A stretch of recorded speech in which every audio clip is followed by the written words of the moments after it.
San Pueblo Nuevo de Portezuelo, a name whispered in fear, a town forgotten by time. High in the misty mountains of Argentina, it once stood as a beacon of life and community. But now, only silence remains. Why? What force could drive an entire town to vanish overnight? They say it started with the winds howling, unnatural, as if it carried the voices of the damned. The townspeople thought it was just a change in the weather, a trick of the mind. But deep down, they knew something was wrong. Fathers stopped working in the fields as their tools went missing, only to be found later, twisted and broken. Mothers clutched their children tightly as shadows seemed to move on their own, creeping closer with every passing night. The joy that once filled the town faded, replaced by a heavy, unspoken dread. And then the whispers began. At first they were faint, like distant echoes, but soon they grew louder, clearer. Voices calling out in the dead of night, speaking in a language no one understood. People spoke of seeing figures at the edge of their vision, disappearing as quickly as they appeared. San Pueblo Nuevo de Portezuelo was no longer a town of the living. It had become something else, something far darker, and those who dared to stay would soon face the unimaginable.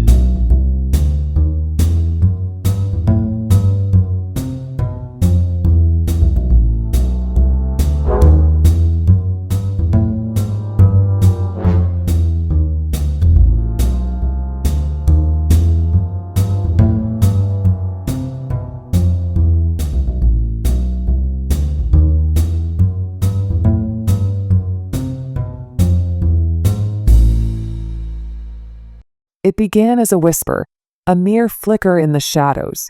The first signs were subtle, almost dismissible, yet they carried with them a weight that no one could ignore. Old Man Rivera was the first to notice.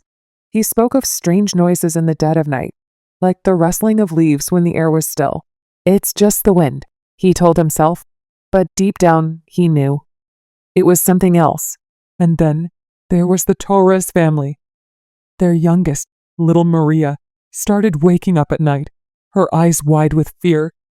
She spoke of a figure standing by her bed, tall, dark, and silent.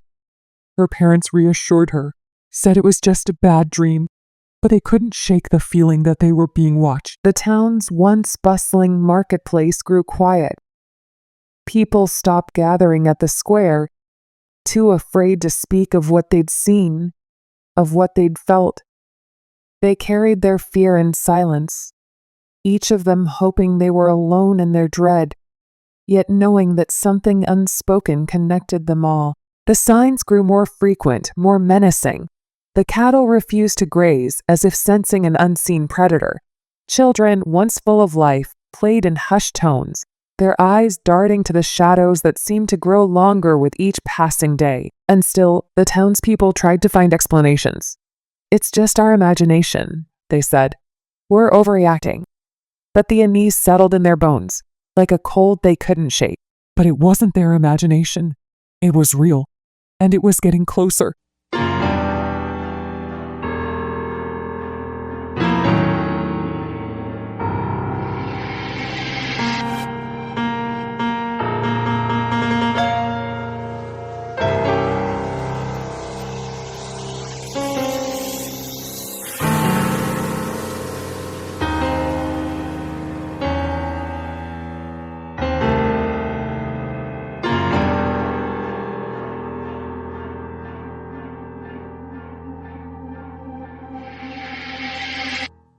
As the days turned into weeks, the fear that had quietly crept into San Pueblo Nuevo de Portezuelo began to take hold, growing stronger, darker, and far more sinister. It started with the dogs. Normally loyal and protective, they began to cower and whimper, refusing to leave their owners' sides. They would bark at nothing, their eyes wide with terror, as if they could see something that no one else could. And then came the shadows. They didn't just move, they shifted, twisted, and morphed into shapes that defied reason. Faces appeared in the dark corners of rooms, only to vanish when the lights were turned on. The children. They began to speak in voices not their own, saying things no child should know. Families grew distant, their trust in one another eroded by the unseen forces that plagued their homes. Arguments broke out over the smallest of things, fueled by a fear that none of them could fully understand. The once tight bonds of the community started to unravel. Some of the men, desperate to regain control, took to patrolling the streets at night, armed with whatever they could find. But the more they tried to fight, the more aggressive the presence became. Doors slammed shut on their own, windows shattered without cause, and the whispers, those damned whispers, they never stopped. "This is our town," they shouted into the night, their voices filled with rage and defiance. But their words echoed back to them, empty, hollow, and meaningless. Whatever was haunting them was not something they could simply chase away. The terror grew unbearable. People stopped sleeping, afraid of what they might see or hear in the dark. The nights were endless, filled with the sounds of things that should not exist. And through it all, the sense that something terrible was coming, something inevitable, hung over them like a storm waiting to break. San Pueblo Nuevo de Portezuelo was no longer a place of refuge. It had become a battleground where the living fought against the shadows of the unknown, and where the shadows were winning.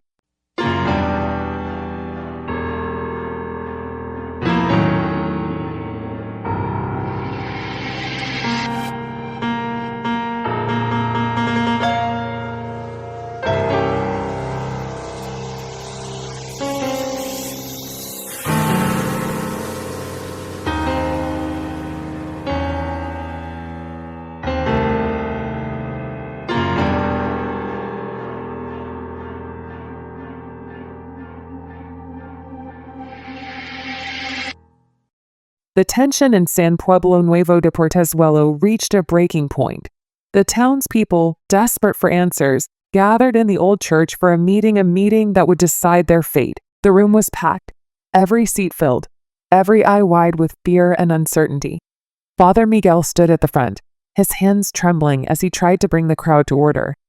"We must remain calm," he urged, his voice barely above a whisper. But the people were beyond calm. "Remain calm?" shouted Diego, the blacksmith, his face flushed with anger. "My tools are being destroyed. My children are too afraid to sleep. And you tell us to remain calm? This town is cursed."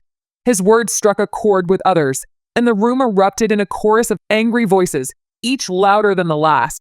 "We can't stay here," a woman cried out, her voice quivering with fear. "Whatever this is, it's getting stronger. My husband, he saw something in our houses last night. It was watching him, watching us." Her words sent a shiver through the crowd, the fear spreading like wildfire. Old Senora Velasquez, her voice weary with age and sorrow, spoke next. "We've lived here our whole lives," she said, tears welling in her eyes. "But this is not our town anymore. Whatever is here with us, it's taken over. We can't fight it." The weight of her words hung in the air, a stark reminder of what they were all thinking but too afraid to say. "We need to leave," someone shouted from the back of the room. "We can't stay here and wait to die."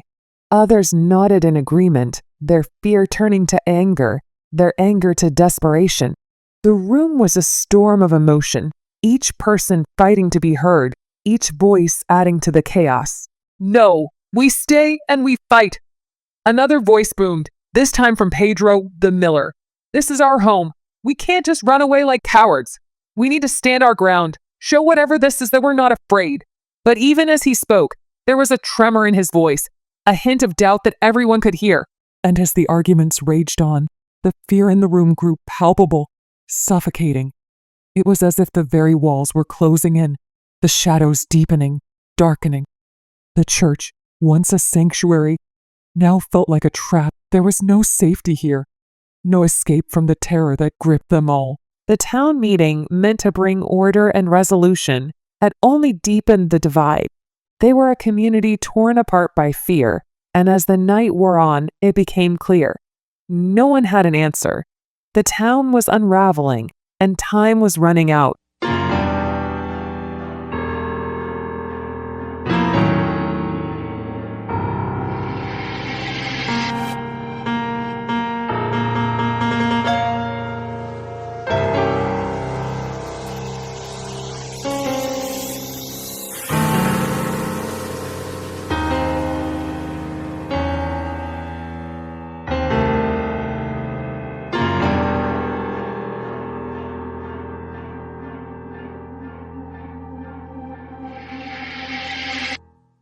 The final night in San Pueblo Nuevo de Portezuelo was unlike any other. The air was thick with a sense of impending doom, a suffocating weight that pressed down on every soul in the town. The sun had set for the last time, and as darkness fell, so too did the last shreds of hope. In their homes, families huddled together, clinging to one another as if their closeness could ward off the terror that stalked them. Mothers wept silently, their tears falling onto the heads of their children, who stared wide-eyed into the darkness, too frightened to sleep. Fathers, who once stood tall and strong, now sat in silence, their hands trembling as they tried to keep their fear at bay.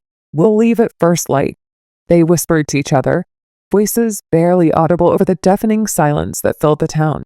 "We just need to make it through this night." But they all knew, deep down, that something had changed. The darkness felt alive, as if it were watching, waiting for something. Something inevitable. And then it began. The noises scratching at the windows, footsteps echoing in empty rooms, the creaking of doors opening on their own. The whispers that had haunted them for weeks grew louder, clearer, filling their homes with a chorus of voices that spoke in tongues long forgotten. The shadows danced on the walls, twisting into shapes that no human mind could comprehend. "Enough!" a man shouted, his voice breaking the tense silence. "We won't be driven out like animals." He grabbed a lantern, throwing open his door to face whatever was out there. But as he stepped outside, the light flickered and died, leaving him in total darkness.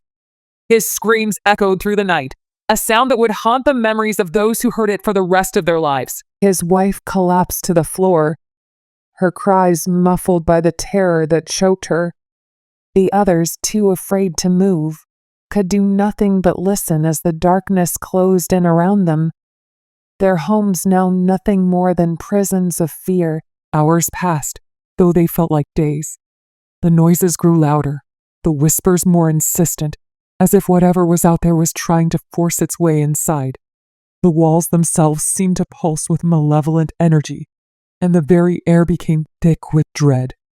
The townspeople could do nothing but wait, praying that dawn would come before the darkness claimed them all. But dawn would bring no salvation. The final night in San Pueblo Nuevo de Portezuelo was not just the end of a day, it was the end of everything they had known. The darkness was not just outside their doors. It had seeped into their hearts, their minds, consuming them from within. And as the first light of day began to creep over the horizon, those who remained knew what they had to do.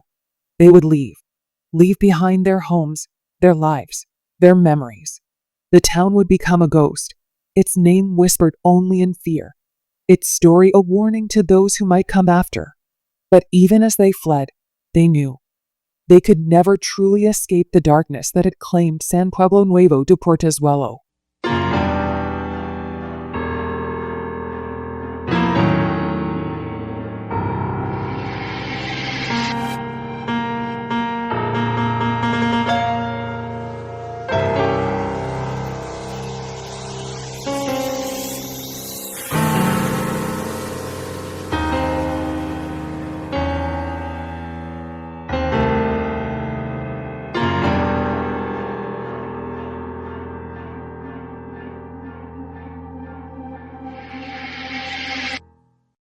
At first light, the people of San Pueblo Nuevo de Portezuelo began to leave.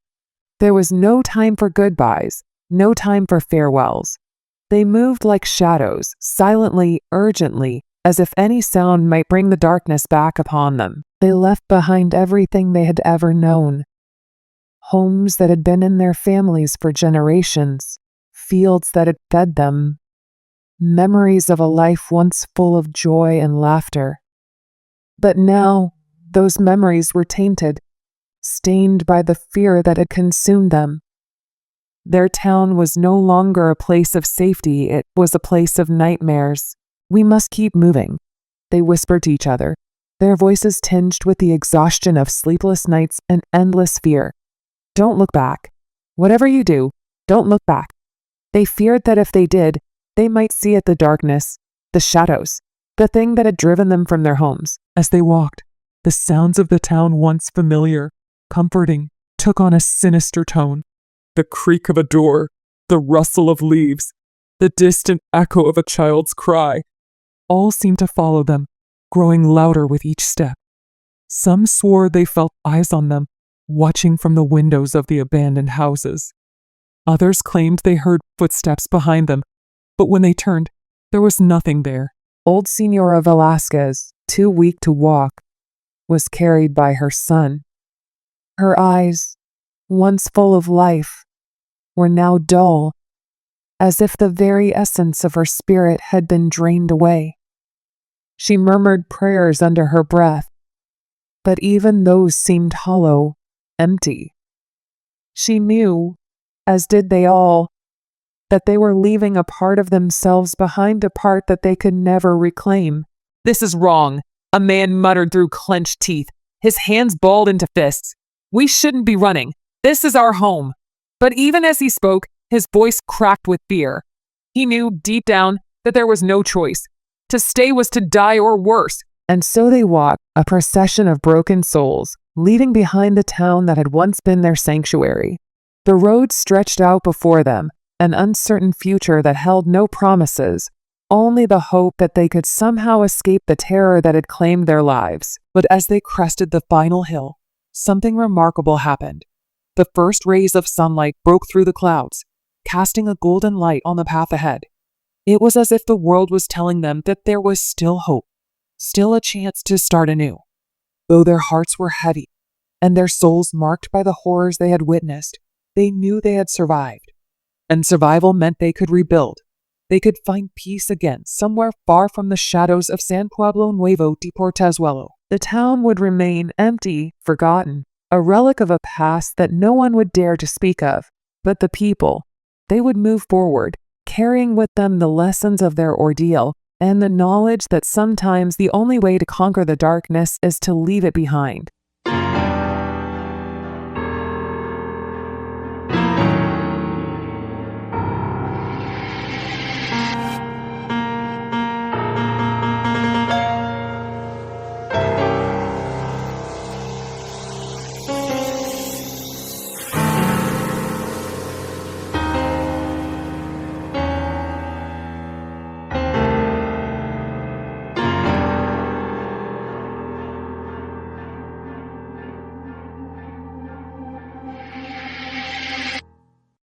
San Pueblo Nuevo de Portezuelo stood silent, a town abandoned to the whispers of the winds and the shadows that now claimed it as their own. The homes once filled with life were now empty shells, their windows dark and unwelcoming. The streets, once bustling with the laughter of children and the hum of daily life, were now lifeless, echoing only the memories of what once was. The town was a graveyard of dreams. The gardens, once vibrant with color, were now overgrown, choked by weeds. The marketplace, where merchants once peddled their wares, was now a ghostly reminder of the community that had thrived there. The church, once a beacon of hope, now stood as a monument to the despair that had driven the people away. Years passed, and the stories of San Pueblo Nuevo de Portezuelo became nothing more than whispers, tales told around campfires by those who dared to remember. They say the town is cursed, some would murmur. that it's haunted by the spirits of those who never left. Others would shake their heads, dismissing the tales as mere superstition. Yet they would never venture close, just in case. But for those who had lived through it, who had seen the shadows and heard the whispers, the fear never truly left. Even in their new homes, miles away from the town, they could still feel it, the darkness that had chased them, the presence that had haunted their every step. Some swore they could still hear the voices at night, calling to them, beckoning them back. Old Senora Velasquez, who had survived the Exodus, spent her final years in quiet solitude. She never spoke of the town, never uttered its name again. But in her eyes, one could see the sorrow of a life torn apart, of a heart that had never fully healed from the loss of everything she had once known. And so the town remained a mystery, a legend, a place lost to time. Nature began to reclaim it, vines crawling up the walls, trees growing through the cobblestones. The earth, it seemed, was trying to erase the memory of what had happened there, to cover up the scars left by the darkness. But even in the aftermath of such terror, there was a glimmer of resilience. The people who had fled found new lives, new homes, and though they were forever changed, they carried on. The town's story became a cautionary tale, a reminder of the unknown forces that linger in the world, but also of the strength it takes to survive, to move forward, to build anew. And San Pueblo Nuevo de Portezuelo? It faded into obscurity, a forgotten chapter in the book of history. But for those who listen closely, who dare to tread near its borders, the whispers can still be heard, faint, distant, but unmistakable. The town may have been abandoned, but its darkness lives on.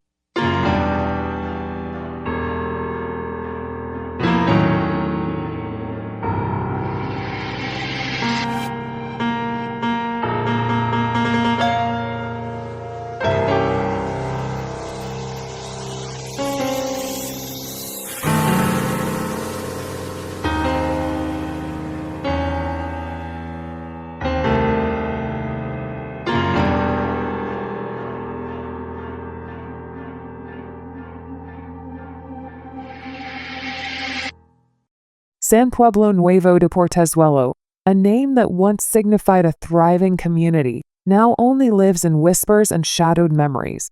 The town's story is one of fear and mystery, of darkness that defied explanation. Its streets are empty, its homes abandoned, yet the presence of what once was lingers like a ghost that refuses to move on. For those who fled, life continued, but it was never the same.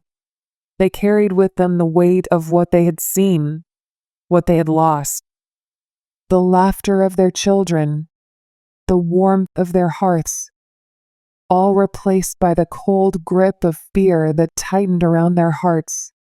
Even miles away from the town that had once been home, did it really happen? They would ask themselves in the quiet of the night, trying to convince themselves it was all just a nightmare. Was it all just a trick of the mind? A shared madness? But the memories were too vivid, too real. They knew what they had seen, what they had felt. The darkness was no figment of their imagination. And so the fear persisted. Even in their new lives, far from the cursed land of San Pueblo Nuevo de Portezuelo, they could not escape the shadows that lurked in their minds. Every creak of a floorboard, every gust of wind against a window, sent shivers down their spines, reminding them of the terror they had fled. The darkness, it had followed them. Old Senora Velasquez, her body frail and her spirit weary, was among the last to pass. She never spoke of the town in her final years, but her eyes told a story of sorrow, of a life marked by loss and fear. She went to her grave with the weight of that town on her soul, leaving behind a legacy of whispered warnings and hushed prayers. The town itself fell into ruin, reclaimed by nature, forgotten by the world. The vines crept over the buildings, the earth swallowed the streets, and soon all that was left were ruins, a monument to a time when the unknown had taken hold of the living and refused to let go. But even in its abandonment, The town held its secrets close, as if the land itself remembered. Yet from this darkness, there emerged a lesson, a tale to be told. The story of San Pueblo Nuevo de Portezuelo became a cautionary tale, a reminder of the fragility of human life in the face of forces beyond comprehension. It is a story of survival, of the human spirit's capacity to endure, to move forward, even when the past is shrouded in fear.